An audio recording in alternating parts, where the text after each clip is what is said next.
los conceptos que se dieron ayer. Si alguien ya avanzó el problema encargado, va a poder confirmar en este momento si ha seguido los pasos que aquí voy a explicar. Si en caso observan que algún paso no ha sido el adecuado, pues tendrán oportunidad de hacer alguna corrección. Bien, entonces ustedes deben estar observando en este momento la pantalla. Esta hoja de PDF también ha sido compartida con ustedes en la semana número 2. Y aquí estamos solicitando determinar el peralte de una zapata. Nos entregan en este caso las dimensiones T y S. En el caso de ayer habíamos tenido que encontrarlas, pero aquí ya nos dan como información, nos dan el DSUF, cargas axiales, momentos, nos indican carga de piso, peso específico promedio, nos indican incluso cuál es el tipo de barras que hay en la columna, el F'C y el F de la columna y el de la zapata, que son distintos como ustedes pueden ver, el recubrimiento a emplear, y nos indican que calculemos también el refuerzo, ¿no? Ustedes saben que en una zapata, como hemos comentado, debe haber refuerzo en ambas direcciones, pero en este caso me piden solamente en la dirección donde tengo la mayor longitud, ¿no? Este es el problema que, que se pide desarrollar. Bien, entonces, lo primero que hacemos es calcular la longitud de desarrollo con gancho estándar y hemos aplicado la misma expresión revisada el día de ayer y se obtiene 420 milímetros. A eso le estamos sumando el recubrimiento y estamos asumiendo que las barras de la zapata van a ser de 1 pulgada. Entonces, si utilizo doble malla en la zapata, pues voy a multiplicar 25.4 por 2. Con eso llegamos a un peralte de 521 y lo estamos rondeando hacia arriba a 550. Una vez que tenemos el peralte elegido, estamos calculando el peralte efectivo, restando el recubrimiento, y en este caso le denominamos peralte efectivo promedio. Nos vamos al eje de las dos capas, o sea, solamente le resto una vez, una capita, y me quedo con 474.6 milímetros, ¿no? Esto igualmente hemos trabajado el problema ayer, así que esto creo que para ustedes es recapitular, ¿no? Cuando ya nos vamos a calcular las fuerzas últimas, aplicamos un factor de 1,4 y 1,7 porque solamente se trata de cargas de gravedad, ¿no? En el problema de ayer el coeficiente era 1,25 y esa sería la única diferencia. Se está calculando la excentricidad, tenemos el valor de t sextos, y como resulta que la excentricidad supera t sextos, la distribución de esfuerzos es triangular, ¿no? Y con las expresiones que ayer también estuvimos en un momento empleando, se obtiene el esfuerzo máximo. Esto es importante, ¿por qué? Porque en el gráfico vamos a observar esto, ¿no? Vamos a observar que en el lado derecho, el esfuerzo último, la reacción del terreno amplificada es 733.6, y a una cierta distancia este esfuerzo va a anularse, va a ser 0. ¿Cómo sabemos que es triangular y que llega hasta un cierto límite y no abarca toda la zapata? Porque hemos encontrado que t sextos, ¿no?, está siendo superado por la excentricidad, ¿no? Y cuando la excentricidad lo supera, entonces esta distribución triangular es parcial nada más, no se desarrolla en toda la longitud de la zapata. Ingeniero, una pregunta. Sí, adelante. O sea, si E hubiese salido 0,70, ahí sí hubiese sido triangular, ¿no? Hasta el Claro, hubiera gancho. llegado exactamente hasta el límite de la distancia t, ¿no? Pero como es mayor, sabemos que la zapata empieza a levantarse, ¿no? O sea, quiere decir que el momento es tan alto que en la porción donde no hay esfuerzos es porque la zapata ha empezado a despegarse del suelo. Bien, entonces, haciendo uso de las expresiones, hemos llegado al 733, y como ya tenemos el peralte promedio de 474, y nos han dado como dato el lado o los dos lados de la columna, podemos calcular B sub 0, y también el área, ¿no? El área la podemos calcular simplemente lado por lado, ¿no? Ok, ¿qué se está pretendiendo aquí? Se está dejando expresada expresado el valor de B sub 0 en función del peralte, aquí todavía no se ha reemplazado, y el área también expresada en función del peralte. Y cuando observamos las tres expresiones de punzonamiento, o sea, después de haber hecho nuestro cálculo por anclaje de las barras de las columnas, estamos pasando ahora a hacer la verificación ya por punzonamiento. ¿Qué estamos haciendo? Utilizando las tres expresiones, si reemplazamos el peralte que hemos calculado, encontraremos 0.396, 0.5702 y 0.33. ¿Cuál es el menor? 0.33. Sin necesidad de haber evaluado los tres datos, ayer veíamos que solamente conociendo la relación del lado largo al lado corto de la columna, en este caso 600 entre 400, me da 1.5, ya desde ahí descarto este dato, ¿no? No necesito ni siquiera calcular toda la expresión que aquí hemos hecho, solo se ha colocado como un tema pedagógico para que lo tengan presente, ¿no? Pero ya no era necesario calcularlo porque esta relación me está dando menos que 2 puntos y tantos, ¿no? Que era el límite que encontramos ayer. Y respecto a la otra expresión, como es una columna y zapata centradas, alfa vale 40, al aplicar la expresión estamos encontrando también que el límite que veíamos ayer nos va a dar como resultado aquí un valor muy alto, entonces esta expresión también queda descartada, ¿no? La que me da el menor valor es este coeficiente y lo multiplico por la raíz del F'C por el área y por el 0.85, ¿no? Con esto entonces estoy obteniendo la capacidad a punzonamiento, 2.378 kilonewtons. Si le quito el phi, es 2.798. Pero sucede que tengo que contrastar esta capacidad del concreto. Esto es lo máximo que soporta en punzonamiento y hay que averiguar cuánto es lo que actúa, ¿no? Entonces, nuevamente en este mismo gráfico,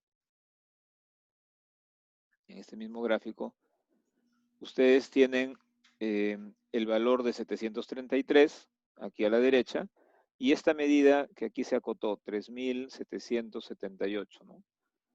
¿Cómo se halla esa medida? Luego en la pizarra le damos una miradita de nuevo para recordar lo que hemos visto en la semana anterior, cuando hemos visto de qué manera se calculan los esfuerzos. Me hacen recordar para mostrar este número de dónde sale en la pizarra, en un instante. Bien, entonces si ustedes conocen un triángulo con base 3.778 y con esfuerzo en el extremo de 733, pueden calcular los esfuerzos en cualquier punto. Por ejemplo, a D medios, si conocen cuánto vale D medios, pueden averiguar esto que aparece en color verde, que es 430, simplemente por relación de triángulos. O si necesitan conocer qué pasa, por ejemplo, a la distancia D, desde la cara de la columna a una distancia D, se mueven esa distancia y ahora encuentran este valor que aparece en color naranja, ¿no? Que es 476. Y cuando quieran diseñar por flexión, no les interesa ninguno de los anteriores, sino el esfuerzo en la cara, ¿no? Entonces, en la cara de la columna el esfuerzo es 384. Entonces, necesitamos, en este caso que estamos analizando punzonamiento, necesitamos el esfuerzo en el lado derecho, aquí a D medios, en este límite, que es el color verde, y al lado izquierdo también, me voy al lado izquierdo y encuentro que por aquí también hay un esfuerzo, que aquí aparece en color verde con 221. Ok, entonces voy a dejar que vaya cargando aquí algo para poder luego compartir. Entonces, estos esfuerzos, cualquiera de ellos lo van a calcular simplemente por semejanza de triángulo, ¿no? Porque se trata aquí de una figura en donde tienen la información suficiente. Entonces, vamos a pensar en el punzonamiento. Aquí es 430 y por este lado 221. 430 y 221. Ahí están los dos datos, el 430 y el 221. Y la distancia que los separa es 1,74 m, ¿no? 1.074 milímetros. Esto sí ustedes saben calcularlo porque simplemente al lado de la columna, que es 600, le suman de medios y le suman de medios y tienen esta longitud, ¿no? 1.074. Entonces aquí en la fórmula pueden observar que lo que estamos haciendo es calculando base más base por altura sobre 2, ¿no? O sea, estamos calculando el área del trapecio que está contenido, aquí, ¿no? O sea, si yo acá trazo, hay un trapecio entre la línea azul, azul y verde, tengo un trapecio. Entonces estoy calculando básicamente esta área y ahora tengo que multiplicarla por la dimensión transversal, o sea, por 874.6. Por 874.6 es el otro dato que ustedes tienen aquí, 874.6, ¿no? Todo lo estamos trabajando en metros y en kilopascales. Entonces he encontrado la fuerza FU, que como digo, en un ratito hacemos un esquema complementario en la pizarra para aclarar. Al realizar la resta, encontramos que la fuerza actuante es 3088, ustedes ven que es una fuerza bastante amplia, y el concreto solamente resiste 2378. Entonces, el peralte que sí nos cumplía para longitud de gancho estándar, este peralte que calculamos total 550 y cuyo peralte promedio es 474, no es suficiente para soportar punzonamiento.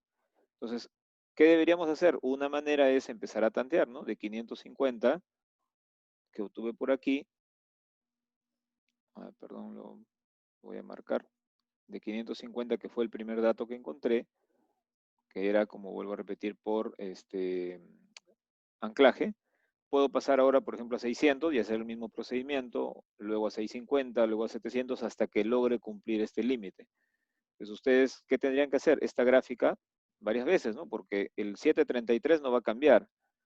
Esta distancia tampoco va a cambiar. Ojo, ¿no? El 3700 no cambia, el 733 tampoco cambia, en la que estoy resaltando.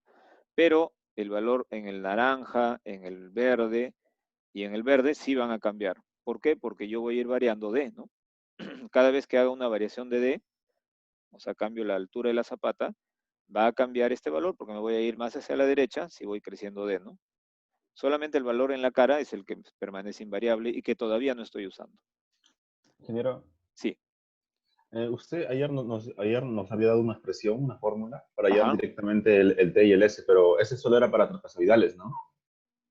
Claro, nosotros ayer hemos empleado en el ejemplo una expresión que pusimos en la pizarra en donde nosotros definíamos un requisito y era que T y S tengan volados iguales, ¿no? Entonces, si aquí hubiésemos dicho que tenemos que hacer el dimensionamiento en planta, si ese fuera nuestro trabajo, hacer el dimensionamiento en planta, tendría que hacer algo parecido, no es lo mismo, pero algo parecido a lo de ayer, ¿no? Pero aquí no, aquí ya me dieron dimensionada la zapata. Entonces, como está dimensionada, lo que hago a partir de ahí es calcular esfuerzos.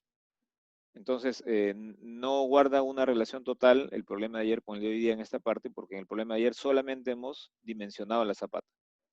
Entonces, si me hubieran pedido dimensionarla para volados iguales, la expresión de ayer tendría que haberla aplicado y verificar si logro, con esa expresión que era para trapezoidal, conseguir volados iguales. Y si no lo lograba, tendría que cambiar las expresiones que corresponden a carga triangular en parte de la zapata, ¿no? Si quieren, también vemos cómo se podría hacer eso, ¿no? Cuando alguien quiere tener volados iguales.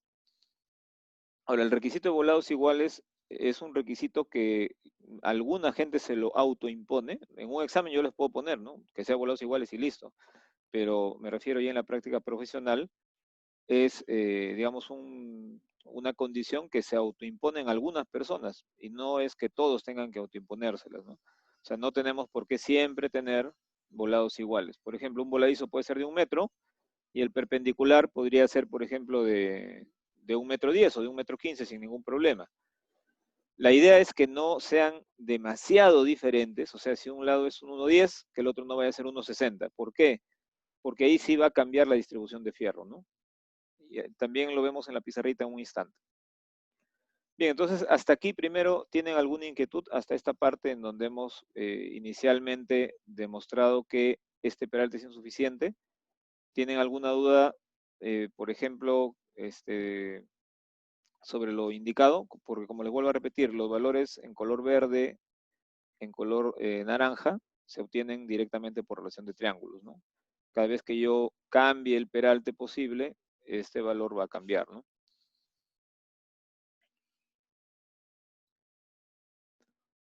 Bien, entonces, como no me pasó con los 550, estoy haciendo un segundo tanteo. Estoy trabajando con 600 milímetros. O sea, cambio mi peralte a 600, el total, determino el peralte efectivo promedio, ¿no? Restando el recubrimiento, una de las barras de pulgada supuesta en la planta, y después de hacer este mismo esquema y aplicar estas mismas expresiones, encuentro que el cortante que actuaba, recuerden ustedes, perdón, que resistía el concreto era 2300, pero ojo, en este cortante, ¿quién estaba actuando? Estaba D, ¿no? O sea, lo que el concreto resistía antes, 2300, también va a cambiar. ¿Por qué? Porque estoy variando D, ¿no? Al variar D, aumenta sub cero, y si aumenta sub cero, también la capacidad del concreto va a aumentar. Entonces, cuando hago esa primer cambio a 600 milímetros, el nuevo FIBC es este, y el nuevo BU es el que tienen aquí. Todavía no pasa, ¿no? Sigue sin pasar por punzonamiento. Entonces se ha hecho un último tanteo ya con 650, y el cortante del concreto aumentó todavía más porque estoy mejorando su peralte, y el BU sigue disminuyendo, ¿no? Cada vez va disminuyendo. Y ahora sí, 3175 es mayor que 3022. Ya pasó por punzonamiento, me falta verificar por cortante y diseñar por flexión. ¿Hasta aquí alguna inquietud? Todo correcto. Bien. Para efectos del momento flector, yo lo podría calcular ya, porque eso, como digo, no va a variar, ¿no? O sea, el momento flector siempre lo voy a calcular aquí en la cara.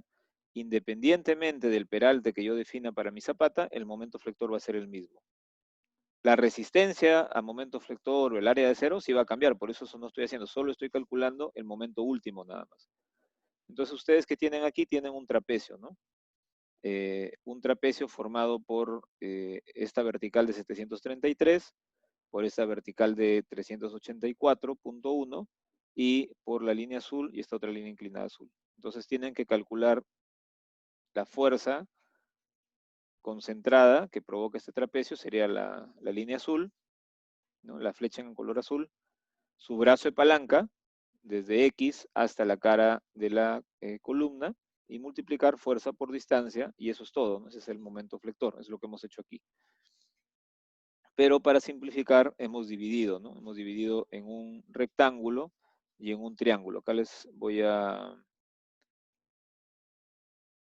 compartir. ¿Se puede observar en este momento el CAT? Sí, ingeniero. Sí, ingeniero. Sí, sí. Ya, entonces...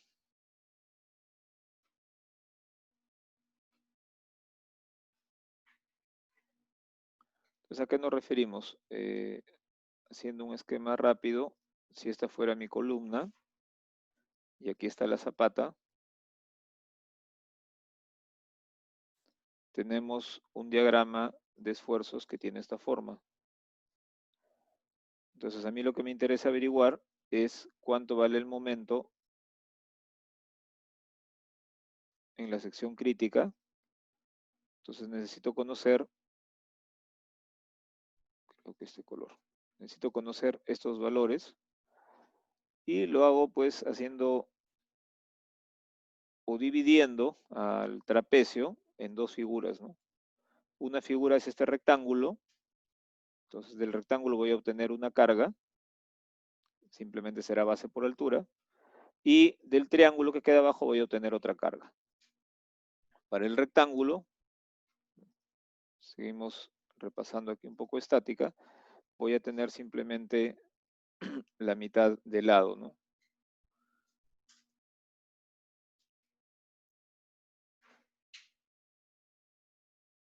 Entonces yo aquí tendría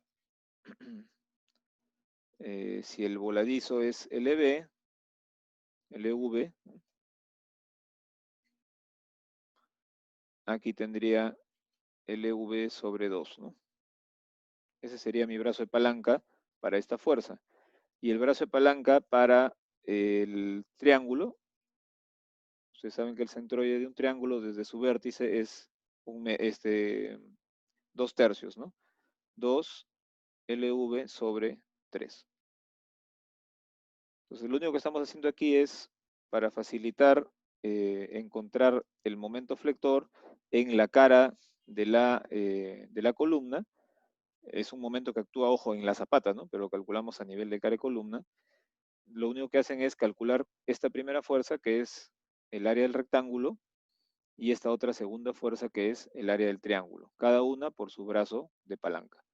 No olviden que en el sentido transversal hay un ancho. Entonces, finalmente lo que estamos calculando es un volumen de esfuerzos y tiene que multiplicarse siempre por el ancho, ¿no?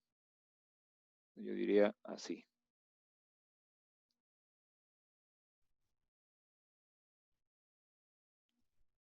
El ancho en este sentido es para nosotros S mayúscula, ¿no? Y en esta dirección la longitud es T. Entonces, cuando calculen van a hacer base por altura y por todo el ancho y tendrán la fuerza, aquí la pondré pues de color rojo, y abajo será también base del triángulo por altura y por el ancho S y tendrán esta otra fuerza de color blanco, ¿no? Cada una por su brazo de palanca y tendrían entonces el momento flector en la cara. Ahora regresamos al problemita. Miren, estamos haciendo eso. 384, aquí está, por el voladizo. ¿Cuánto mide el voladizo completo? Este voladizo mide 1,80 m. Entonces, por 1,80 m y por su brazo de palanca, que es la mitad de 1,80 m, ¿no? Entonces, por 1,80 m al cuadrado sobre 2. Más, ahora necesito lo que me queda aquí del triangulito, es decir, 733 menos 384. Esta es la altura del triángulo, por siempre 1,80 m entre 2, sería el área, y por 2 tercios de 1,80 m. Con eso encuentran el momento flector. Como digo, esto es básicamente estática y en el caso de una viga, perdón, de una zapata aislada es bastante sencillo, ¿no? Independientemente que la carga sea uniforme o como en este caso triangular. Hasta aquí, ¿alguna consulta?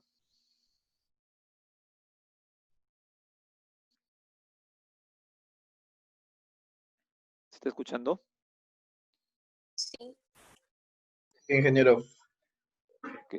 Bien, entonces, ojo, del momento solamente estamos calculando la demanda, ¿no? Es decir, el momento último. Nos falta diseñar, ¿no? Después veremos el diseño, pero lo haremos cuando ya hayamos definido un peralte.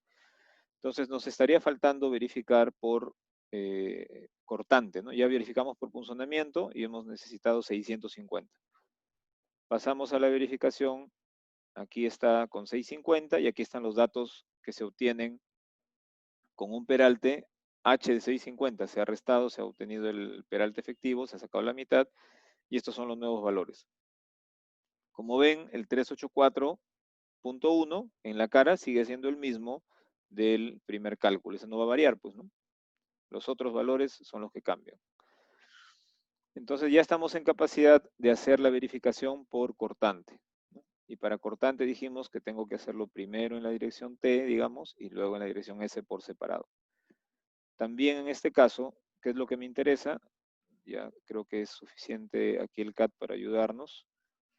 Ya no necesitamos para esto la pizarra necesariamente. ¿Qué es lo que necesito? Necesito ubicar a una distancia D. Esta distancia sería la distancia D. Sería el D promedio. ¿Cuánto vale el esfuerzo, ¿no? Entonces, en ese lugar, si yo ya tengo mi diagrama de esfuerzos por relación de triángulos, determino, ahora vamos a ponerle otro color, este esfuerzo de color magenta. Eso es lo que estamos haciendo. Esto lo voy a sacar a un lado, todavía no lo necesito. Y este volado se puede quedar ahí, que no lo voy a usar. Entonces ahora lo que me está interesando es de la línea magenta hacia la derecha, ¿no? O sea, ¿cuál es el cortante que actúa a una distancia D desde la cara del apoyo? O sea, la sección crítica que va a cortarse es la que he colocado en color cian, ¿no? O sea, esta es la porción de concreto que podría cortarse. ¿Cuál es la fuerza cortante que actúa allí? Bueno, es el resultado de este trapecio que está quedando hacia la derecha. Nuevamente, para ese trapecio, yo puedo calcular el área de esta figura, ¿no? Entonces, lo puedo hacer de dos maneras, ¿no? Calculo el área del rectángulo, calculo el área del triángulo y luego lo sumo. Aquí no me interesa brazo de palanca, ojo, porque solo voy a calcular cortante. O sea, los brazos de palanca para este caso no me interesan. O calculo directamente el área, ¿no? Base más base por altura sobre 2, un trapecio. Estos datos son los que tenemos en el problemita, ¿no? Estos dos esfuerzos, el extremo que ya lo conocemos y este que sale por relación de triángulos. Aquí está 733 y 495. O sea, el que aparece en color naranja se ha detectado como partiendo de la cara a una distancia D. Entonces, básicamente, este es el trapecio del cual necesitamos calcular las cargas, ¿no? El área y por el ancho. Entonces, tienen que conocer cuál es esta distancia, ¿no? Esta distancia sería la longitud del volado menos LB, perdón, menos el peralte, ¿no? El volado es 1800, ¿no? Y el peralte debe ser como 550 por ahí, ¿no? Si esto es 650, más o menos 550, ¿no? Pero lo podemos verificar. Entonces estamos calculando aquí el área del trapecio, miren. El 495, aquí está, más el 733, o sea, estamos diciendo base menor más base mayor, por la altura, es decir, esta distancia, que hemos dicho es la longitud del volado menos el peralte. Aquí está, la longitud del volado menos el peralte. Base más base por altura sobre 2. ¿Por qué 1000? Porque esto está en milímetros, estoy pasando a metros, ¿no? Y todo por el ancho S, ¿no? El ancho S es 2450, aquí está. Entonces la fuerza cortante resulta 1845. ¿Cuánto resiste el concreto? Voy a regresar rapidito acá. ¿Cuánto resiste el concreto? Lo que necesito es conocer el área que va a cortarse. El área que va a cortarse es esta que estoy marcando en cian. El área que va a cortarse es el peralte efectivo por S. Ese es el área, es nada más que eso, ¿no? Es el peralte efectivo por S. Es la única área que se opone a que la zapata se corte. Entonces aquí está. S y el peralte, ¿no? Ese es el área. ¿Por cuánto? Por 0,17 raíz de F'C y por Phi, ¿no? Phi 0,17 raíz de F'C por el área. En una viga, ustedes dicen B por D, ¿no? Una viga rectangular, quieren calcular por cortante, tienen por ahí algunas barras de acero y simplemente necesitan conocer el peralte y dicen Phi por 0,17 raíz de F'C por el ancho y por el D. Acá es lo mismo, sino que esto es como si fuese una viga muy ancha. Entonces se hizo el cálculo y vemos, resiste 900 y actúa 1800, el doble, no puede pasar.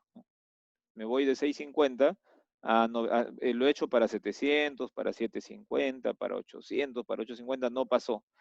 Les presento las últimas verificaciones, ¿no? Para 950, lo que actúa es 1459 y lo que resiste es 1419.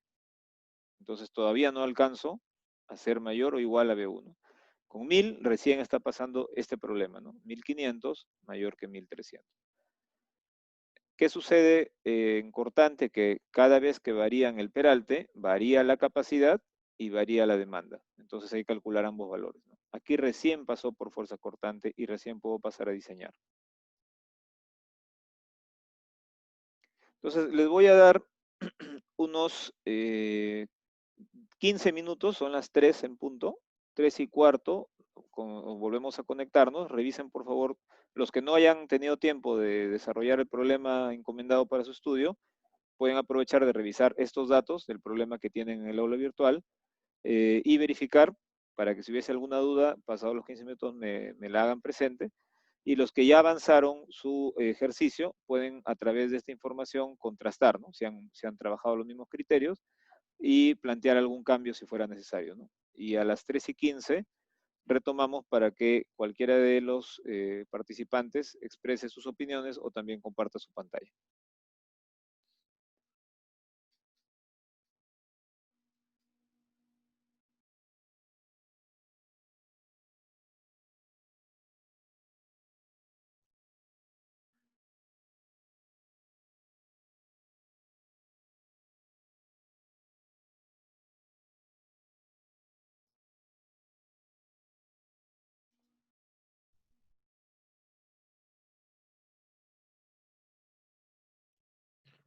Entonces, si la excentricidad es mayor que t-sextos, ya sabemos que la distribución va a ser triangular. Entonces, no pierdan de vista dos datos que nos dieron al principio. Uno es el valor de S, 245, y otro es el valor de T, 420. ¿Ok? Entonces, voy a compartir la pizarra para que ahí podamos ver cómo a partir de estos dos datos y de las dimensiones de la columna es de 400 por 600 milímetros, vamos a determinar la extensión de los esfuerzos. Paso a compartir.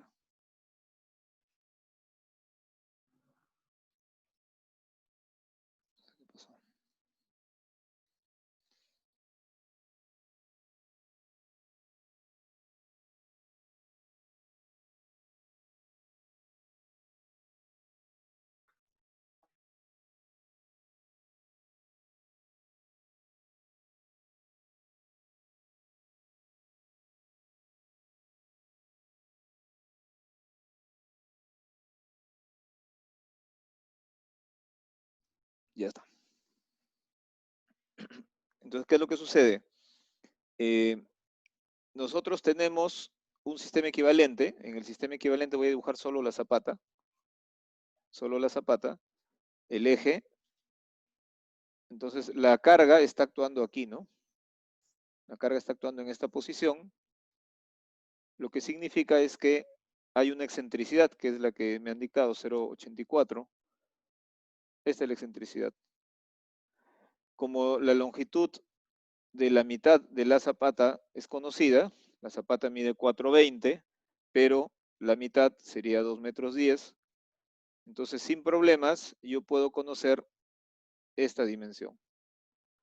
Esta dimensión siempre se va a calcular como la mitad del lado menos la excentricidad, ¿no? Es la única manera de calcular, la mitad del lado total de t menos la excentricidad.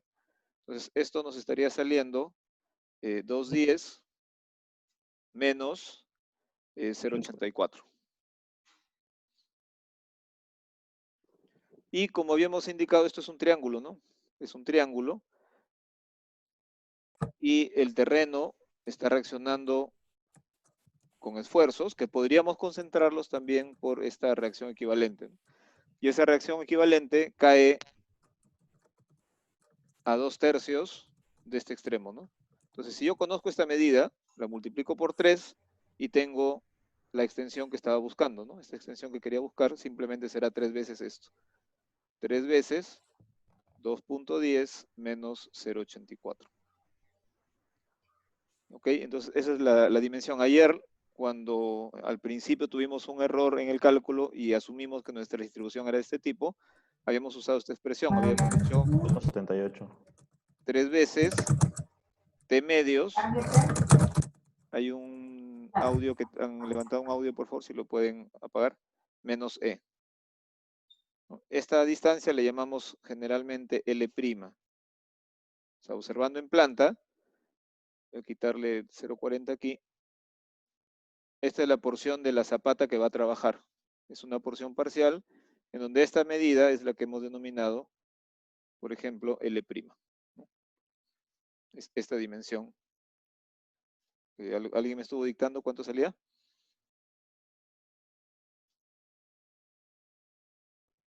3.78. 378. 378. 378, ingeniero. Ok. Entonces, en el ejemplo que le estuve compartiendo, este valor lo habíamos mostrado. Y todo lo demás se calcula, pues, teniendo el triángulo, pueden calcular en cualquier posición los esfuerzos, ¿no? Entonces, vamos a hacer el cálculo del momento flector, o perdón, de la resistencia a flexión, ¿ya? Lo que hemos hecho antes es calcular el momento actuante. Ahora, lo que vamos a querer calcular es el refuerzo. Entonces, ustedes pueden observar en esta misma hoja que cuando ya se ha definido que el peralte final es de 1 metro, ¿no? Para 1 metro hacemos el diseño. Ya para 1 metro. Aquí hemos colocado cuál es el peralte efectivo, luego cuál es el área de acero que se requiere y finalmente la cantidad de barras y el espaciamiento. Entonces yo voy a ponerlo en la pizarra para ahora también volver a compartir y mostrar cómo es que determinamos esa distribución de refuerzo. Entonces uno de los datos es el acero mínimo.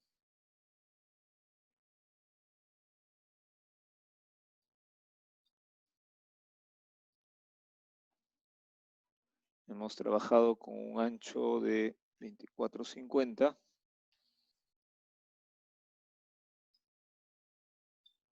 Y en particular este cálculo estamos haciendo para 1 metro, ¿no? Esto es algo importante para poder explicarles. Y lo siguiente es que nos sale 4.410 milímetros cuadrados. Y lo siguiente es ya el diseño propiamente, ¿no? Con un peralte de 924.6 se ha determinado un área de acero de 7.283. 7.283, que equivalen a 15 barras de 1 pulgada, espaciadas cada 166 milímetros, que eso también se puede ver si es que se puede rondear o no, vamos a comentarlo, ¿no? El área de acero máxima se ha estimado en 36.103 milímetros cuadrados. Bien, esos serían los datos principales. ¿Qué dato teníamos al principio? Nos habían indicado que el F'C de la zapata es 21 megapascales, que el FY del acero es 420 megapascales. Y tenemos el momento último que habíamos calculado en uno de los pasos. Ese momento último lo tenemos por acá. Aquí está. El momento último resultó 2.449 kilonewton metro. 2.449 kilonewtons metro. Ok, entonces vamos a comentar cómo hacemos el diseño, ¿no? Entonces tendríamos esto. Igualmente que al diseñar una viga, ustedes necesitan en una viga rectangular conocer el ancho B para encontrar, por ejemplo, este acero, y necesitan el peralte. En este caso lo que tenemos es una sección transversal bastante amplia, ¿no? Lo voy a dibujar, después lo borro, pero es para recordar lo que decíamos ayer. Si esta es la dirección T, y estoy analizando en esa dirección porque me han pedido que calcule las barras más largas, ¿no? En este sentido son las barras más largas porque T es mayor que S en nuestro problema.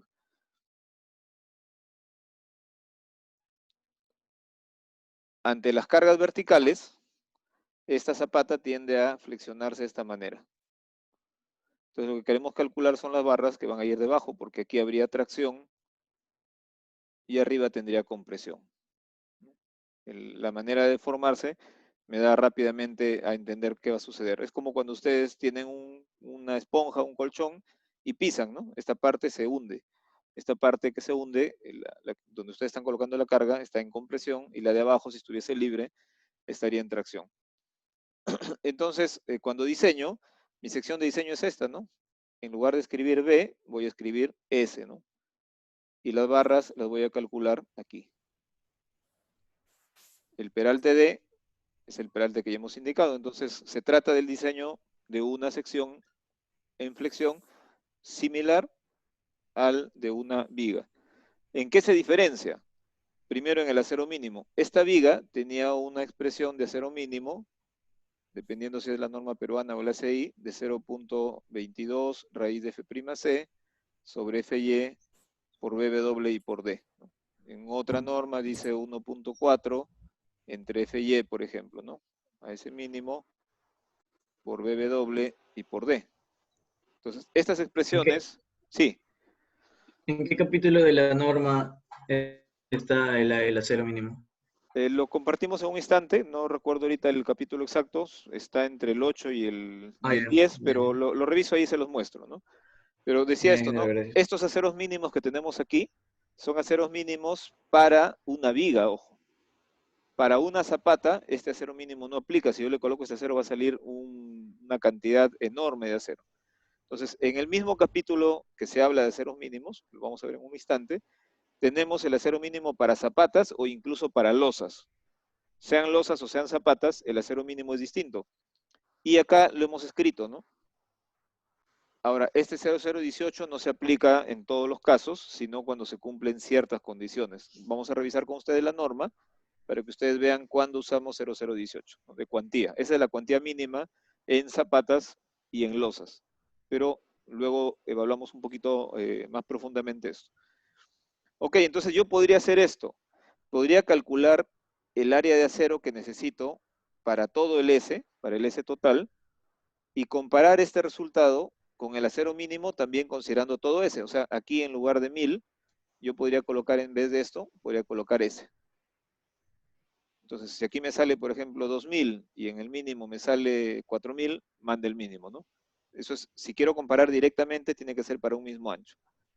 Otra manera es que hago el diseño para todo, calculo mi área de acero para todo, y verifico el acero mínimo solamente en una franja de 1 metro.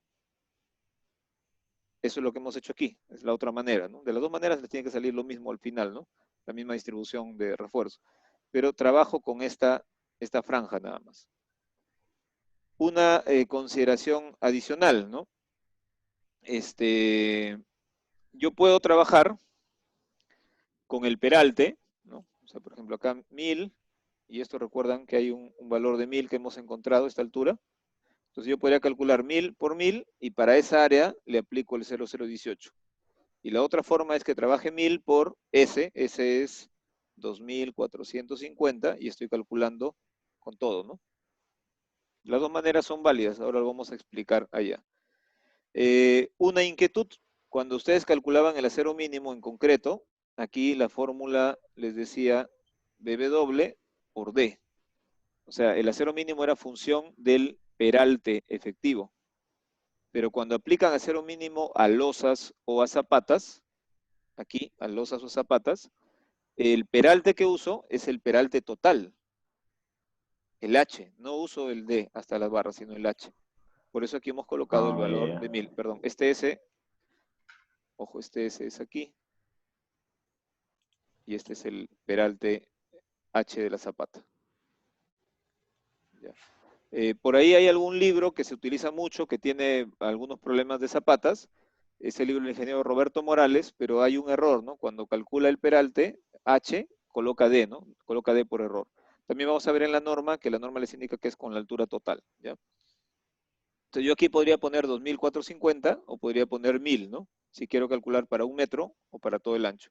Pero la altura es la del peralte completo.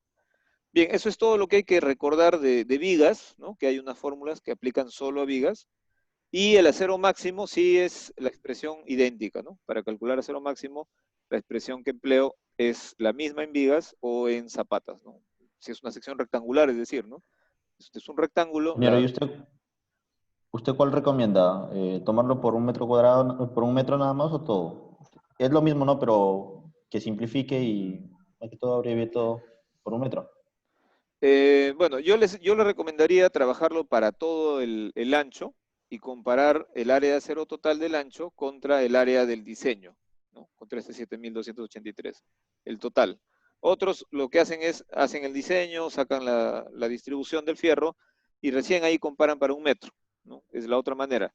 Pero yo le recomendaría, conforme lo hemos hecho aquí, usando el S, que es el ancho total, y comparando el acero mínimo para toda la sección contra el acero calculado por flexión. Esa es la manera que le recomendaría trabajar. Ingeniero, una consulta. Sí, adelante. Ingeniero, disculpe, ¿hay un factor de seguridad con el tema de las cuantías? ¿A qué te refieres exactamente? Digamos, tenemos la cuantía mínima, pero podemos aplicarle un factor de seguridad para no trabajar, digamos, con las cuantías mínimas, ¿no? Pero te refieres que si te sale un valor determinado, ponerle un poquito menos de acero o ponerle un poquito más. No, un poquito más, ¿no? Un factor de seguridad. Claro, no excediendo los parámetros para evitar los fenómenos, ¿no? Ya. A ver, les voy a poner aquí una consideración, ¿no? Nuestra norma es una norma, como les comentaba ayer, una norma simplista en el sentido que se guía del ACI y las expresiones que utiliza, digamos, tienen pocos parámetros en general, ¿ok? En cambio, las normas europeas consideran mucho más parámetros. Por ejemplo, en la norma vamos a encontrar este factor de 0,018 en una losa.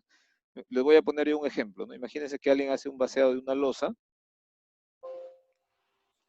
que mide 6 metros de largo y 5 metros de ancho y tiene un espesor, vamos a ponerle T para que no se confunda con la excentricidad, un espesor, por ejemplo, de 20 centímetros, 0,20 metros de espesor.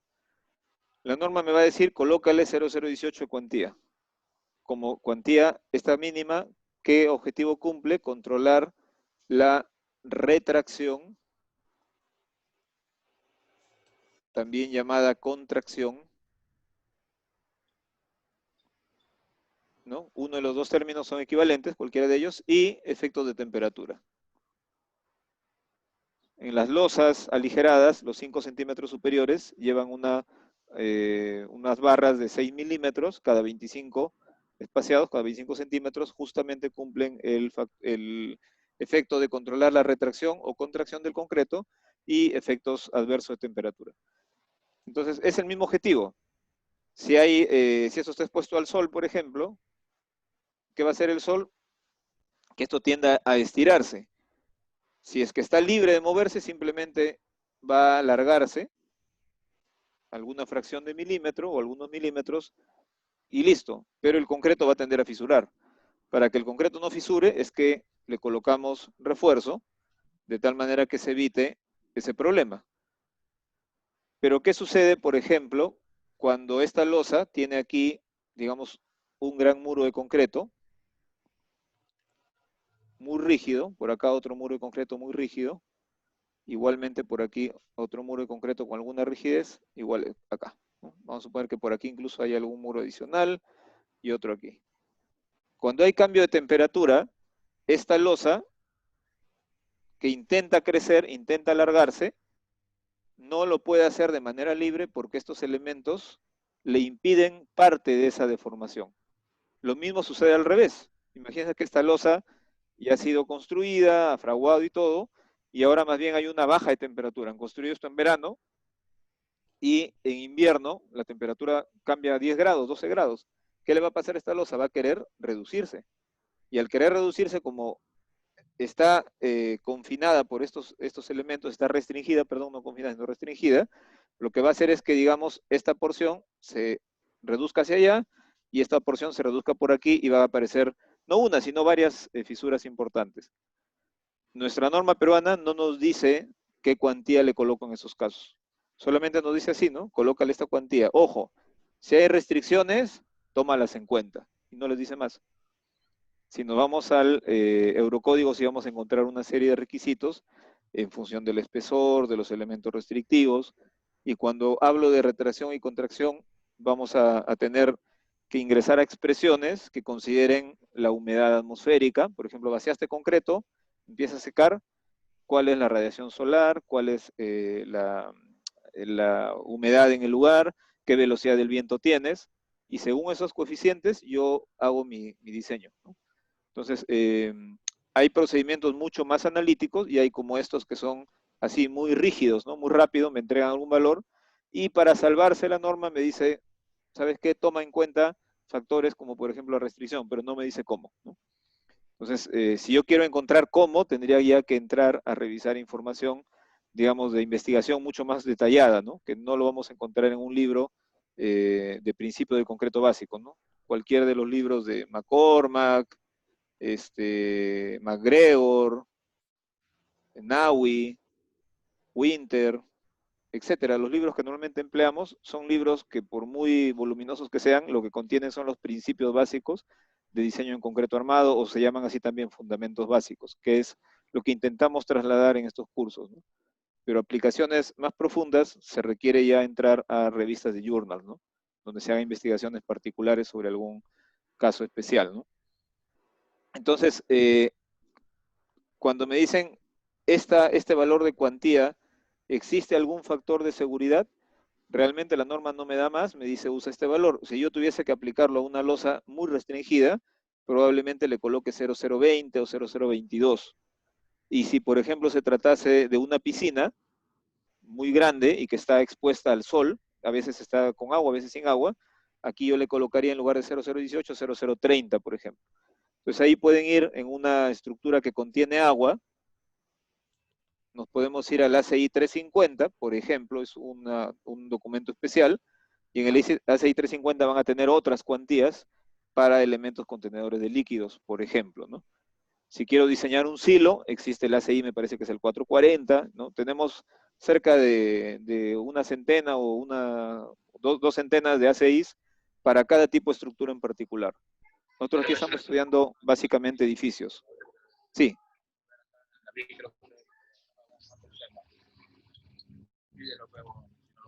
¿Sí? ¿Hay alguna inquietud? ¿Hay un micro abierto? No se escucha nada. Ingeniero, entonces la cuantía va a ser 0.018 para zapatas. Sí. Vamos a mostrar rápidamente la norma y regresamos a la pizarra.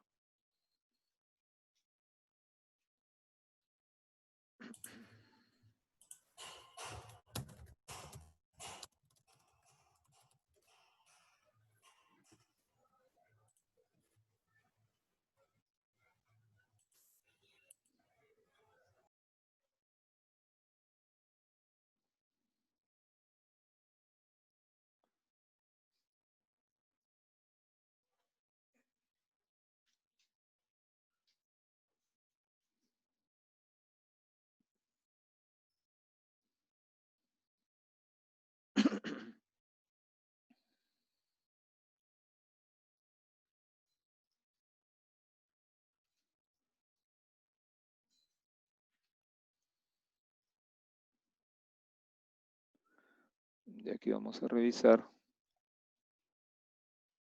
estos límites que estamos comentando.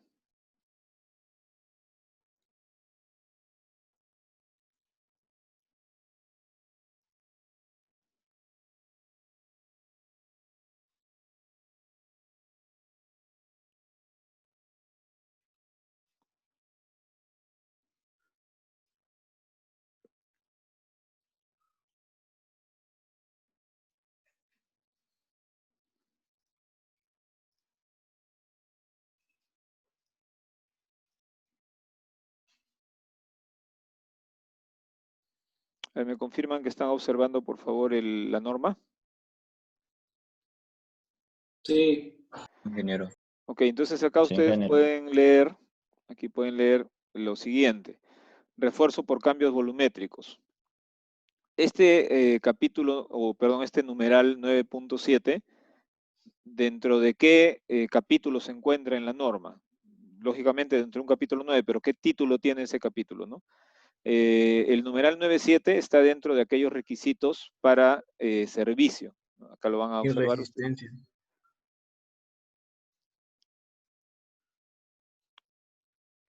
O sea, este capítulo 9 tiene dos partes. Tiene la parte de servicio, o sea, servicio es el instante en que una estructura está trabajando en condiciones normales. En este momento, el edificio, la vivienda donde ustedes se encuentran, está trabajando en servicio, no está en un estado límite último, por ejemplo, de cargas amplificadas, ni tampoco está en un estado límite relacionado con sismo severo, no es un estado límite de servicio. Entonces, los objetivos de esta parte del capítulo 9 es dar algunos requisitos mientras que la estructura trabaja en condiciones, digamos, normales, en el día a día. En cambio, la primera parte, o alguno de ustedes decía resistencia, ¿no? La primera parte se debe al tema de resistencia, ¿no? Aquí lo pueden leer. Entonces, respecto a resistencia me da combinaciones, etcétera, pero respecto a servicio me da el tema de las cuantías. Entonces, revisemos rápidamente qué me dice respecto a esta cuantía que estamos conversando, ¿no? Me da deflexiones y demás que son estudiados ustedes ya el semestre pasado.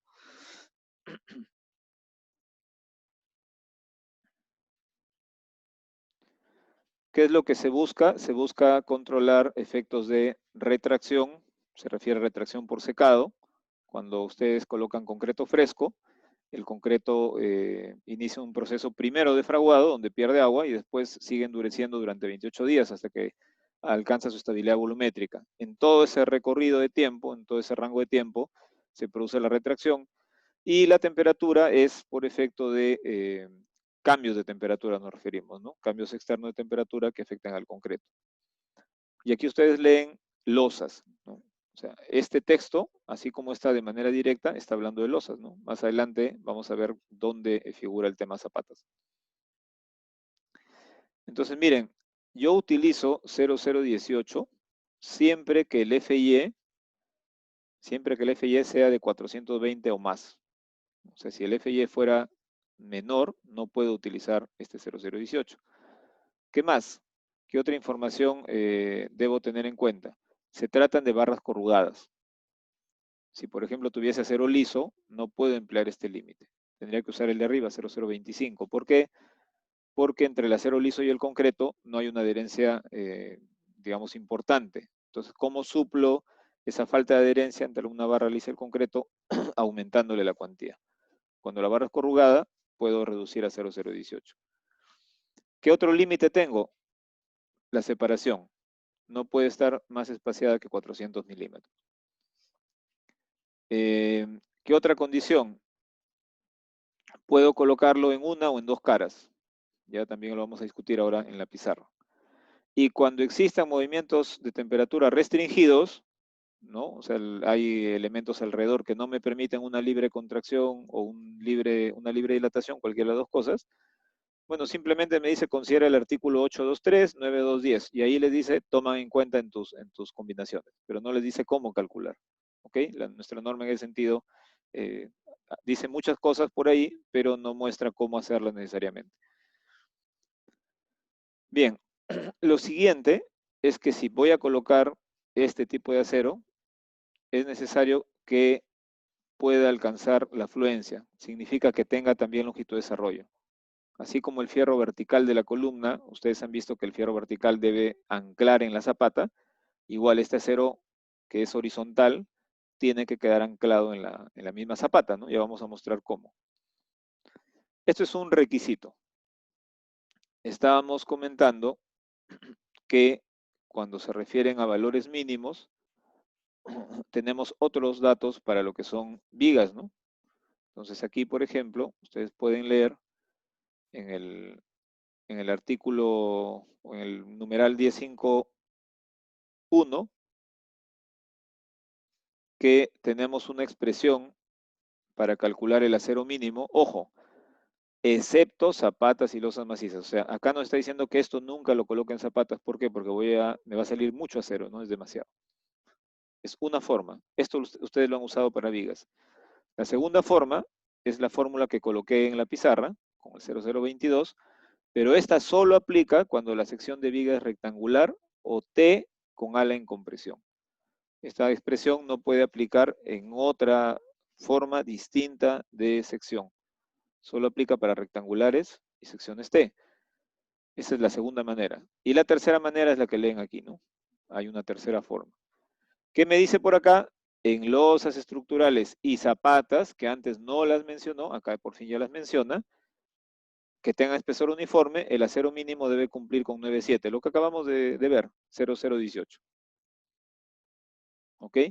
Y me da una última recomendación. Si lo distribuyes en dos caras, tienes que poner 0,012, por lo menos en la cara en donde hay tracción. Ahora también lo vamos a comentar. Hasta aquí caería alguna duda. Está respondida la pregunta de dónde sale en la norma, porque en un lado no está claramente, pero acá sí me manda al 9,7, ¿no?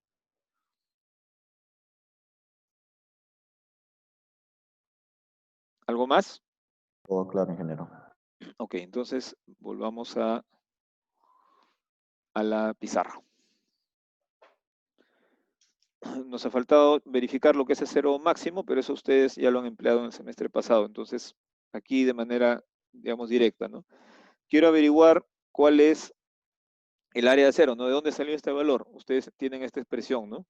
Área de acero es igual a 0,85 por el F'C por B entre Fy por D menos la raíz cuadrada de D cuadrado menos 4 veces el momento último dividido entre Phi por 1,7 veces F'C por B. Esta es la fórmula que ustedes han desarrollado en el curso pasado y con esta expresión es con la que determinan de manera directa el área de acero.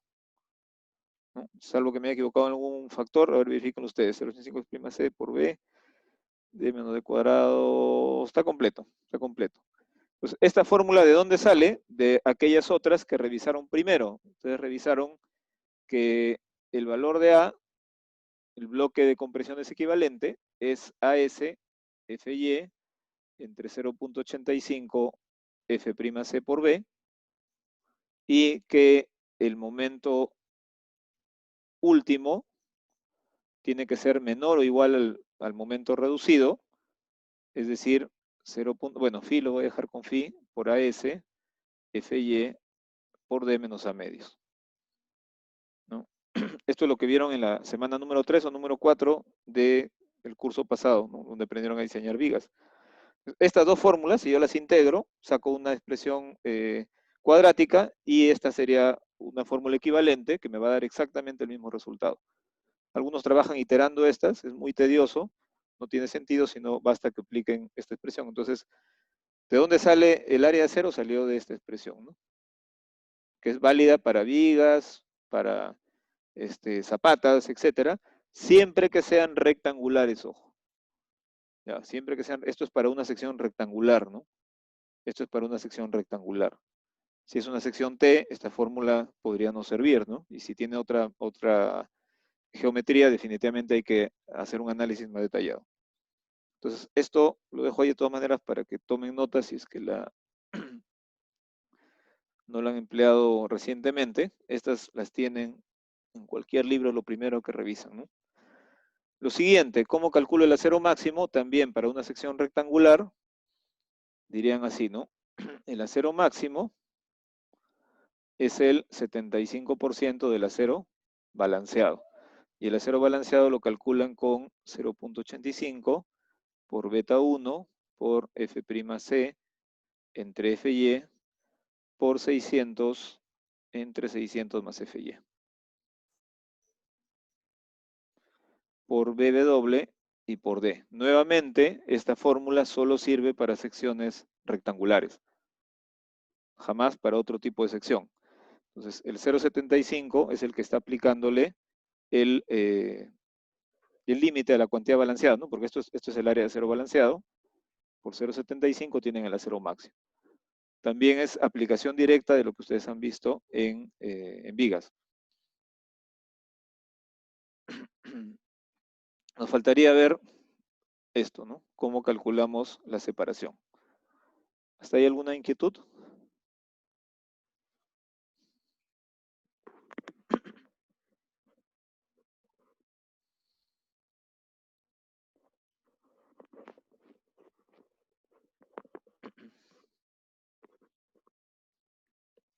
¿Hay alguna inquietud, alguna consulta? ¿Está claro?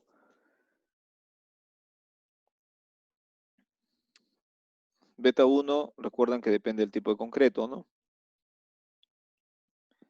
Entonces, habíamos leído algo del desarrollo. Entonces, quiero aprovechar de comentar esto del desarrollo. Si alguien desea capturar ahí la pantalla, puede hacerlo para poder borrar y ver cómo hacemos la distribución del refuerzo y a qué se refiere el tema de longitud de desarrollo.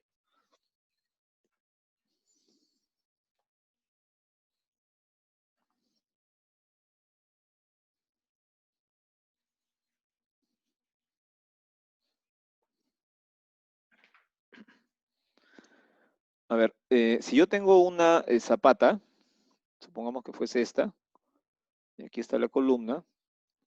Entonces, uno de los requisitos es que el acero de la columna ingrese dentro del concreto y se coja también que cuando existan fuerzas hacia arriba de tracción, no se origine problemas en el concreto, ¿no?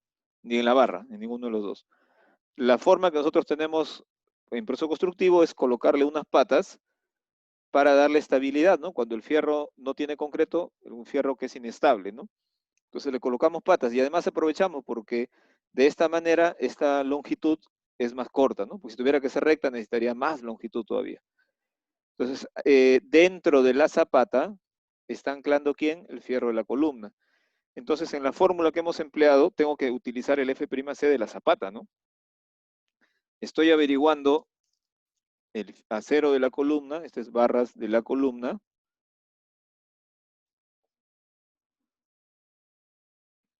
pero cuando quiero que esta columna, que sus barras anclen, están anclando en el concreto de la zapata. Entonces, el F'C de la zapata es el que ingresa a la fórmula para la longitud de gancho. Eso es lo primero.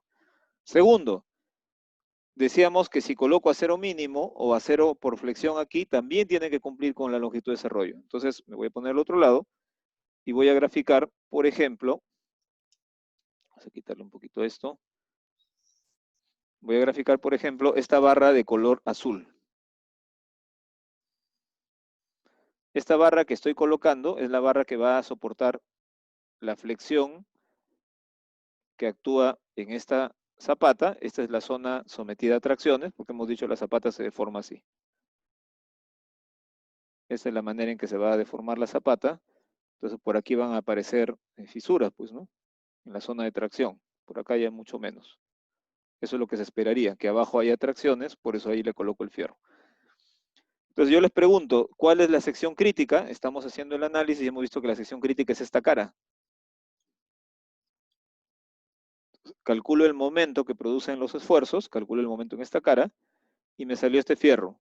Pregunta, ¿este acero será capaz de, si tiene acá, por ejemplo, 40 centímetros, 30 o 50, anclarse?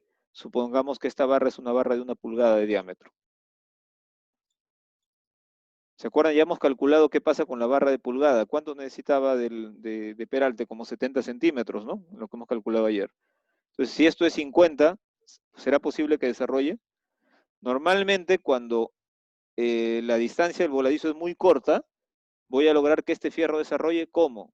Dándole gancho, ¿no? Entonces, en las zapatas ustedes van a observar que a veces una zapata tiene las barras de este tipo, y en el otro lado, donde tengo suficiente longitud, aquí hay suficiente longitud, probablemente la barra no necesite esta patita. Entonces, no es un capricho el que algunos le coloquen 2 patas, o a veces una pata nada más, o a veces ninguna, sino que depende que se dé que a partir de la sección crítica, hacia un lado se cumpla con la longitud de desarrollo y también para el otro lado, ¿no? De esta sección crítica igual, se cumple la longitud de desarrollo hacia allá y se cumple la longitud de desarrollo para este lado. Si se cumple, basta con longitud recta. Si no se cumple, necesitaré darle la pata, ¿no? Y confirmar que se esté logrando. Entonces a eso se refería esta segunda parte. ¿Alguna inquietud ahí para poder revisar el acero de temperatura?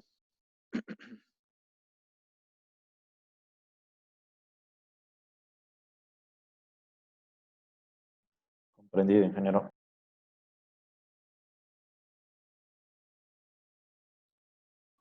Entonces vayamos viendo lo que es el acero de temperatura.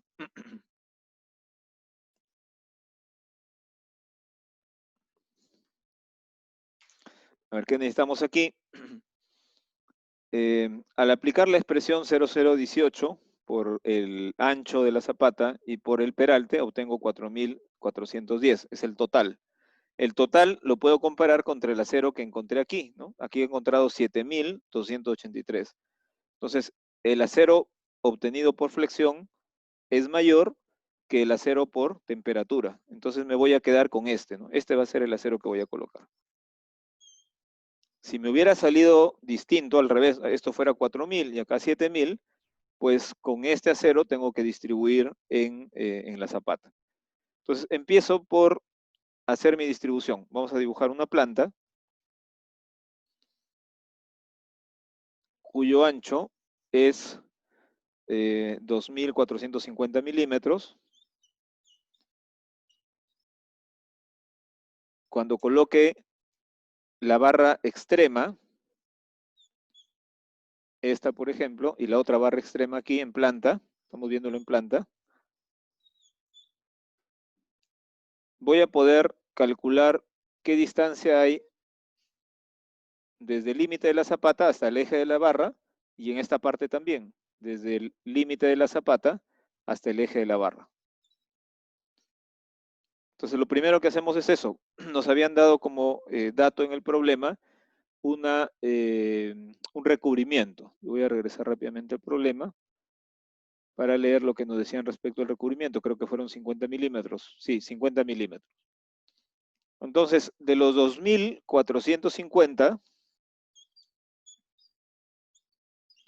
ya estoy perdiendo 50 milímetros y media barra de pulgada, y por acá también 50 milímetros y media barra de pulgada. Entonces le resto 2 veces 50 milímetros por el recubrimiento que hay aquí a cada lado, y le estoy restando media barra de pulgada y media barra de pulgada, o sea, una barra de pulgada, 25.4. Entonces, el espacio que me queda a ejes es lo que resulta esta expresión. Ese es el espacio que tengo a ejes. Ahora ya voy a ver si voy a colocar 4 barras, 5 barras, 6 barras, ¿no? Ese es el espacio disponible. Ahora, tenía 7.283. 7.283 entre las barras de pulgada, tienen 510 milímetros cuadrados cada una. Entonces aquí yo estoy obteniendo el número de barras. Al dividir, ¿le sale cuánto? ¿14 o 15? 14.28. 14.28, que lo voy a redondear a 15, ¿no? Siempre hacia arriba. Claro. Entonces, aquí ustedes se pueden dar cuenta, al colocar 15 barras, estoy logrando ponerle más acero que esto. O sea, la pregunta de su compañero era, ¿hay algún factor de seguridad que uno tenga que tomar? De decir, voy a ponerle un poquito más que esto. Normalmente, los valores que la norma me da deberían ser ya seguros. Pero por lo general, cuando llego a valores de diámetros comerciales o separaciones disponibles, generalmente termino por ponerle más, ¿no? Y si quieren, comprobemos. 15 barras por 510 que tiene cada barra, y lo dividimos entre 2.450 y entre 1.000. ¿Qué cuantía les da? Les va a dar más de 0,018. Esta sería la cuantía colocada, ¿no? La cuantía colocada termina siendo más grande que la cuantía obtenida aquí, ¿no? Estamos sacando con este valor. Aquí la cuantía debe haber sido por lo menos 0,033, por ahí, 0,030. Ahí debe estar saliendo 0,035 más o menos, ¿no? ¿Por acá cuánto le sale? A ver. 31. 0,31, ¿no? Esto debe estar, esta debe estar en 0,029 más o menos, ¿no? Si dividen esta área de acero entre el área y concreto, deben estar en 0,029 y ahí le sale 0,031, más grande todavía. Ok, entonces, como ya hemos calculado el espacio disponible, como me interesa saber qué separación va a tener a la siguiente barra, etcétera, etcétera, cada una de las barras va a estar igualmente espaciada, divido entre cuántos espacios deben haber aquí. Ya calculamos el número de barras.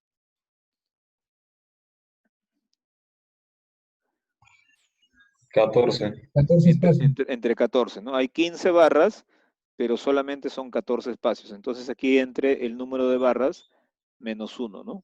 Esa es la expresión. Y aquí obtienen ustedes la separación. Por favor, me dicen cuánto les sale. El número de barras es 15.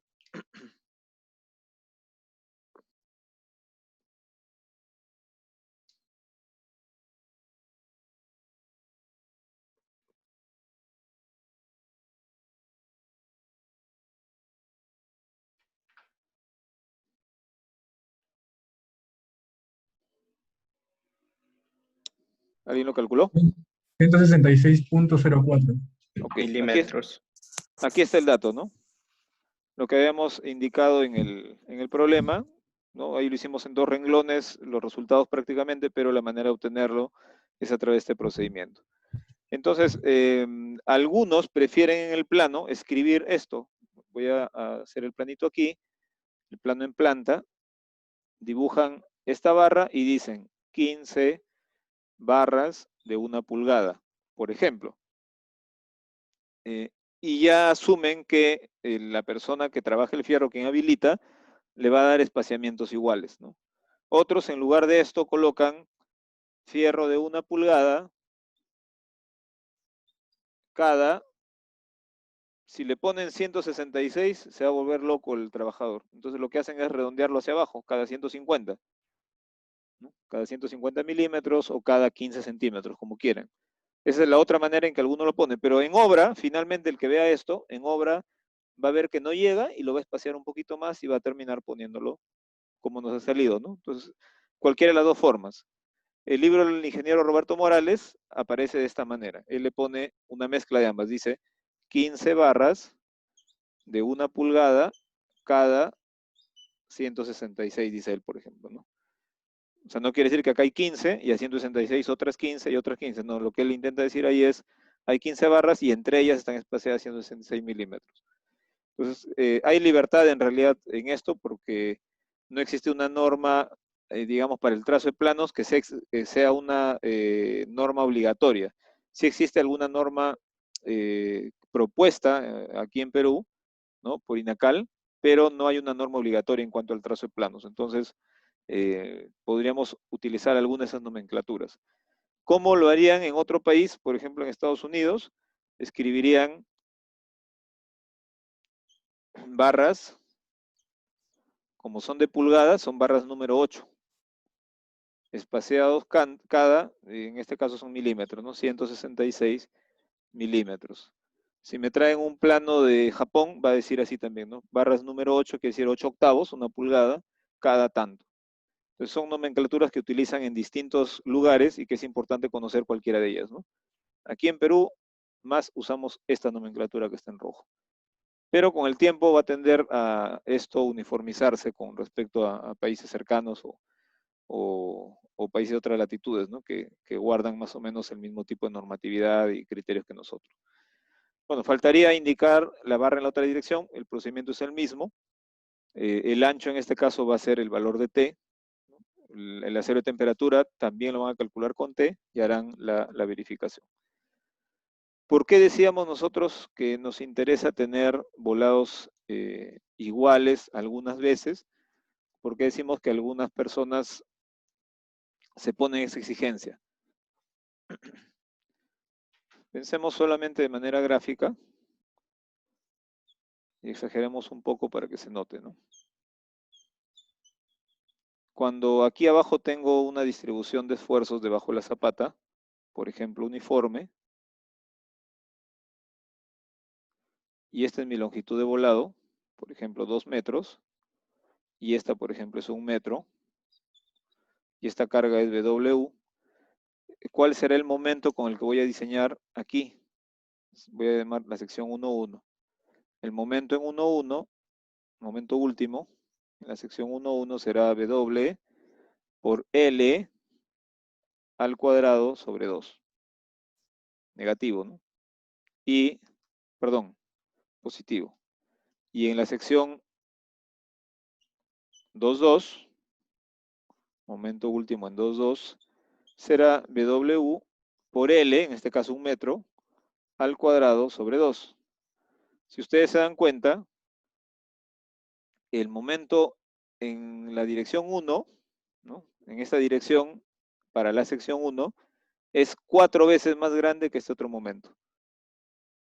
Me está saliendo, como el voladizo es el doble, el momento le va a salir 4 veces más grande que el momento aquí. Significa que en planta, cuando tengan que colocar el refuerzo, más o menos se irá a ver algo así. Supongamos que utilizan pulgada en ambos casos. Bueno, aquí los fierros de pulgada van a estar así despaciados, muy cercanos, le va a salir, por ejemplo, cada 5 centímetros, ¿no? En cambio, en La dirección perpendicular, el fierro de pulgada, por ejemplo, les va a dar cada 20 centímetros. Entonces, una manera de tener una malla más o menos uniforme es buscar que si los volados son iguales, la malla le va a salir la misma, ¿no? Pero si se diferencian en 10 centímetros, seguramente la malla va a ser prácticamente uniforme. Entonces, ese es el motivo por el cual a veces nos exigimos acercarnos, ¿no?, a volados iguales. No es una necesidad llegar a volados iguales en todos los problemas. ¿Alguna inquietud hasta aquí?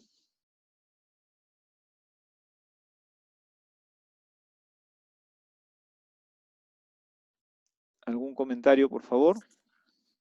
Ingeniero, una consulta. Sí, adelante.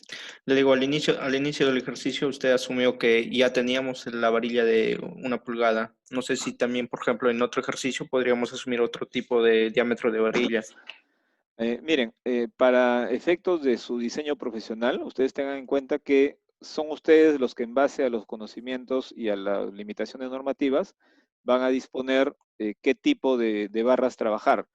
Nosotros, para efectos de una evaluación, les tendré que decir, por ejemplo, 3/4 a todos para que mi labor de calificación sea más rápida, ¿no? O sea, te digo 3/4 a cada uno de sus compañeros, voy a poder revisar más rápido los exámenes, pero si cada uno se dispara por diámetros distintos, me tengo que poner, hacer 4 o 3 solucionarios, ¿no? Entonces, en la práctica ustedes lo van a decidir, pero en términos de evaluación les voy a tener que dar ciertas limitantes, ¿no?, ciertos parámetros o pie forzado para su diseño.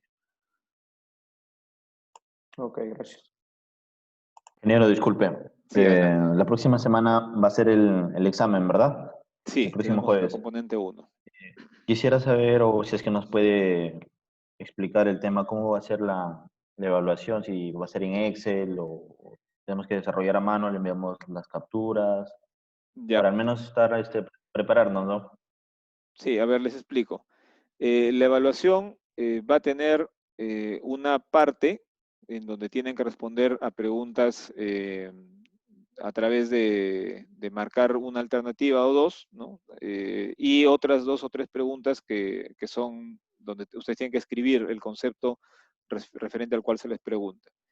Entonces, normalmente esa parte de la evaluación es una que lo hacemos al inicio, ¿no? Se conectan, les alcanzo la evaluación a su correo electrónico de UPAO, ustedes bajan el formulario, lo resuelven y pasados 10 o 15 minutos se cierra el formulario, ¿no? Y la otra parte, en donde ya nos desconectamos, es para que ustedes resuelvan un par de problemas. ¿Ok? Entonces, ¿cómo va a ser esto, no? Siempre va a llegarles a su correo. Vamos a suponer que la clase está iniciando en este momento, que son las 2:20, 2:25, ustedes tienen el correo, tienen su bandeja con la información, entran al link, cada quien solamente va a poder entrar desde correo UPAO, no va a poder ingresar, por ejemplo, de un correo distinto, ¿no? De cualquier otra entidad o un correo de uso privado, sino desde el correo UPAO. Ingresa, le da clic al link y tiene sus, digamos, 12, 15 minutos iniciales para resolver las preguntas que son, digamos, teóricas, ¿no? Al final le da enviar, pero ojo, siempre capture pantallas de lo que ha recibido. ¿Por qué? Porque terminados esos 15 minutos, yo voy a verificar quiénes me enviaron. Vamos a suponer que Paul Díaz no me llegó su archivo. Voy a decirlo aquí o lo voy a publicar compartido. De Paul Díaz no me ha llegado. Entonces, Paul inmediatamente me compartirá las capturas de pantalla y me dirá, mire, profesor, yo le acabo de enviar, había un problema seguro con el sistema. Pero es inmediato, o sea, no voy a aceptar, por ejemplo, que al día siguiente me digan, profesor, yo le envié, ¿no? No se puede. Y si por algún motivo perdieran conexión, inmediatamente también me enviarán un correo con esas capturas de pantalla. ¿Ok? Eso es importantísimo porque ninguno de ustedes o yo estamos libres de que perdamos conexión, pase algo. Pero sí es importante que hayan capturado la pantalla de las respuestas que han dado, ¿no? Y cuando al final les aparece el envío ha sido correcto, capturen esas pantallas, por favor. Lo guardan, ¿sí? Disculpe, Sí. yo actualmente no tengo una cámara web en mi computadora y he ido a preguntar a las tiendas y todavía no llegan su Ajá. mercancía y no cuento con cámara web. Uh-huh. No sé si habría algún inconveniente. A ver, hasta esta parte que acabo de explicar no tendrían problema porque se trata de capturar pantalla con el botón de la computadora, ¿no? Que es básicamente con el print screen. Ahora vamos a la segunda parte. La parte que tiene que ver con, con los problemas. ¿Cuál es la idea? La idea es que ustedes, terminados estos 15 minutos y verificado que han llegado todos los formularios llenos, se abre la evaluación, ¿no? También les llega a su correo la evaluación. Inmediatamente ustedes, sea que estén en la computadora o en el celular, van a tener acceso al problema, a los dos problemas, y van a empezar a resolverlo en papel, ¿no? Papel, si fuese papel bond, o sea, totalmente blanco, es lo mejor que puede suceder. Pero si alguien tiene cuadriculado con rayas, bueno, es más difícil a veces cuando lo escanean o le toman foto, porque las rayitas a veces molestan un poco para leer, pero queda libertad de ustedes. El que pueda y buenamente pueda usar el papel bond blanco, mejor. Entonces, el formulario les permite insertar su respuesta, ¿no? O sea, alguien lo hace a mano, le toma una foto, suponiendo que todos tienen un celular a la mano, y esa foto la inserta en el solucionario. ¿Ya? Esa es la idea, la inserta en el solucionario. Digamos, ¿hay alguno que no tenga celular con cámara? No creo, ¿no? Sí, hay alguno que tenga ese problema. Ingeniero, yo normal, o sea, tengo una impresora y acá lo puedo escanear el archivo y enviarle, no habría ningún Perfecto. problema. O sea, si tienen la posibilidad de escanearlo, o sea, una opción es lo hago y le tomo una foto. La foto siempre es muy pesada y a veces sale un poquito distorsionada, sale inclinado. El que lo puede escanear es lo mejor que puede hacer, ¿no? Pero como vuelvo a repetir, esa imagen escaneada o ese archivo lo inserta dentro de su solución. Ya lo insertan en su solución y en el lapso que les indique tienen que entregarlo, ¿no? Pues también, digamos, si el examen termina, por ejemplo, 4:10, la idea es que a las 4 ya estén ustedes insertando sus respuestas, ¿no? Porque si esperan justo 4:10, cuando se les va a acabar el horario va a ser complicado, ¿no? Igual, si alguno tuviese algún inconveniente en ese instante, la captura de pantalla que ha hecho o la fotografía o el escaneo, me lo enviaría a mi correo electrónico. Ahora, ¿cuál es el problema del correo electrónico? Que se puede saturar, ¿no? Entonces, entiendo que de 50 alumnos que son ustedes, les puede suceder algún percance a 3, 4 o 5, no a más. ¿Ok? Entonces tengan por ahí ese cuidado. Ahora, yo les voy a comentar esto, por ejemplo. Voy a hacer ahorita una captura de pantalla. Estoy compartiendo pantalla en este momento, ¿sí, verdad? Sí, sí. Ya, entonces, por si acaso alguno no haya hecho, voy a abrir acá el Paint. Puede ser con cualquier otra herramienta para manejar imágenes. Y voy a capturar, por ejemplo, esta pantalla. Y la voy a llevar al Paint. Si la grabo tal como está, abajo tengo incluso la hora, se ha capturado todo, ¿no? Se ha capturado la imagen del docente que está en ese instante, entonces no debería haber ningún problema para confirmar que quien me ha enviado algo lo ha hecho en el horario que me indica, ¿no? Entonces voy a guardarlo rápidamente. A ver, acá donde dice UPAO, le voy a poner captura 1 y lo voy a guardar como JPG. Como JPG, guardar. Y ahora me voy a UPAO. Busco captura 1 y ustedes observan, no sé si van a ver el peso que tiene esta imagen, tiene 564K.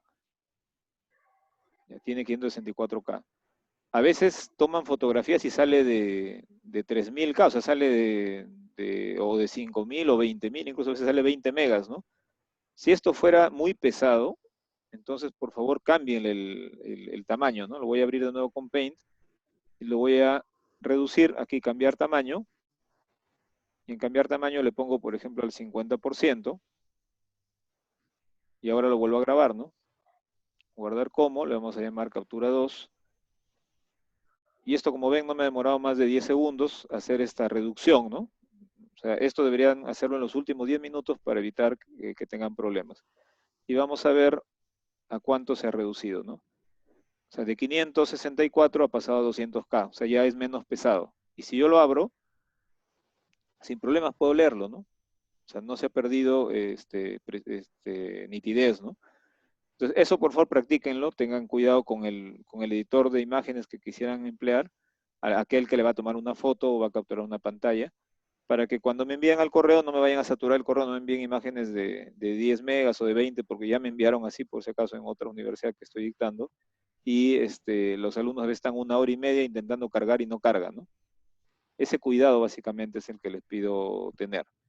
No sé, nos queda 4 Ingeniero, minutos para cerrar la clase. ¿Alguien me Una confirma la hora? consulta. Sí, una Ya consulta, acabó. disculpe. Y la hora para el de tema de los ejercicios, ¿nos podemos el ayudar horario. de plantilla Excel, de alguna plantilla Excel o no hay problema con eso? Ya. ¿O en el momento de desarrollo tiene que estar todo paso a paso? A ver, Lo explicado. normalmente en el texto del examen yo les coloco qué cosas deben incluir de todas maneras, ¿ok? Entonces, alguno de ustedes podría tener a la mano alguna hoja de Excel, incluso hasta algún programa, ¿no? Exagerando un poco, y podría eso servirle de comparación, podría servirle para chequear algún dato, pero justamente con el objetivo de poder yo cerciorarme de que ha sido elaborado por el estudiante, van a haber cosas puntuales que les voy a pedir que las hagan, ¿no? Va a estar escrito en el documento. Entonces, de 10 cálculos que haces, te voy a poner que 4 o 5 estén escritos en el papel con la secuencia. ¿Ok? Ingeniero, una Ya. última pregunta, perdón, Sí, sobre la parte, creo que va a haber una parte teórica de fórmula que dijo al inicio, ¿cierto? sí, una parte inicial, así es. Ya, eso va a venir todo lo que supongo el tema de la S060, de la norma, más que nada. De todo lo que hemos revisado aquí en clase y hemos encargado leer, ¿no? O sea, si se les decía lea el artículo tal, o hay cosas que ustedes me han preguntado, yo les he explicado. De todo yo no puedo hacer un resumen escrito, pero tienen los videos para poder haber revisado y hacer ustedes también la toma de notas durante la sesión, ¿no? Entonces nos referimos a eso, ¿no? A la información que se ha discutido durante las clases, además de las lecturas. Ingeniero, ¿y el examen en qué horario sería? ¿En el teoría o el de práctica? Como hoy, práctica como hoy. El día jueves, en todo caso. Ok. Ingeniero, los videos los puede estar subiendo hoy mismo, por favor. Sí, ayer ha habido un problema, que se quedó colgado esto, pero ahora ojalá que no tenga ese inconveniente y después de unos 15, 20 minutos que esto se grabe pueda compartirlos. Ingeniero, y con respecto al trabajo grupal que dejó, ¿se va a ir presentando todo en un solo Word o cómo va a ser la presentación de ese trabajo? ¿Y Bueno, para cuándo como sería? ayer me Es que, preguntaron eso y les si es que, explicaba, es que yo no estaba, por eso le pregunto. sí, sí, por eso lo explico para ti y para los demás también, ¿no? O sea, lo que les explicaba era que la idea de estos trabajos es que ustedes practiquen de tal manera que lleguen a la evaluación, lleguen, digamos, conociendo los temas, ¿no? O sea, ya leyeron una parte, avanzaron algo y durante la sesión el docente complementa, ¿no? Entonces, si alguien lo ha hecho, por ejemplo, les decía, hoy día es el plazo para poder entregar. O sea, no necesita haberlo terminado o que el trabajo esté perfecto, sino demostrar que ha hecho ese avance y con eso les decía yo, podría ser de 1 a 2 puntos en su componente 1. Entonces, alguien que lo haya trabajado, por ejemplo, en grupo de A3 o de A4, me lo puede enviar, porque ya creo que nos queda poco tiempo para cerrar la clase, ¿no? Se lo puedo mandar entonces porque creo que dimensioné, pero estaba en el cortante, todavía no. Como los Sí, profesores también dejan y por eso. sí, no hay problema. O sea, si tienes un avance, sin ningún inconveniente, puedes enviarlo. Sí, puedes Ya, enviarlo. ingeniero. ¿Ya? Ya, Entonces, ingeniero. bueno, vamos a cerrar la sesión. Los que hubieran avanzado, me lo envían por favor al correo. Traten, si es un hoja de cálculo o un Word, no hay problema, pero si son imágenes, traten de reducir el peso, así como les acabo de mostrar. Y no sé si todos ya pusieron presente, aquí tengo el chat en donde la mayoría veo que ya he colocado, los que no lo han hecho, coloquen presente para poder pasarles su asistencia. Nos estamos viendo entonces la próxima semana. Ingresen temprano, por favor. Bendiciones. Ingeniero. Luego, Muchas gracias, ingeniero. Hasta luego, cuídese. Hasta luego.